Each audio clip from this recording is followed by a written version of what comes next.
حضرت ابو موسیٰ اشعری رضی اللہ تعالی عنہ بیان کرتے ہیں، انہوں نے نبی اکرم صلی اللہ علیہ وآلہ وسلم کو یہ ارشاد فرماتے ہوئے سنا ہے، وہ شخص ملعون ہے جو اللہ کی ذات کے وسیلے سے مانگتا ہے، اور وہ شخص ملعون ہے جس سے اللہ کے وسیلے سے مانگا جائے اور پھر وہ مانگنے والے کو منع کر دے جبکہ اس نے کوئی بری چیز نہ مانگی ہو۔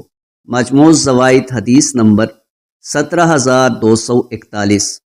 حضرت ابو امامہ رضی اللہ تعالی عنہ نبی اکرم صلی اللہ علیہ وآلہ وسلم کا یہ فرمان نقل کرتے ہیں، 4 قسم کی صورتحال میں آسمان کے دروازے کھول دیے جاتے ہیں اور دعا مستجاب ہوتی ہے جب اللہ تعالیٰ کی راہ میں صفیں ایک دوسرے کے مد مقابل آتی ہیں، بارش کے نزول کے وقت، نماز قائم ہونے کے وقت اور خانہ کعبہ کی زیارت کے وقت۔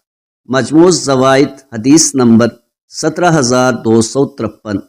حضرت ابو ہریرہ رضی اللہ تعالی عنہ روایت کرتے ہیں، نبی اکرم صلی اللہ علیہ وآلہ وسلم نے ارشاد فرمایا، لا حول ولا قوت الا باللہ پڑھنا 99 بیماریوں کی دوا ہے، جن میں سے سب سے ہلکی بیماری پریشانی ہے۔ مجموع الزوائد حدیث نمبر 16901۔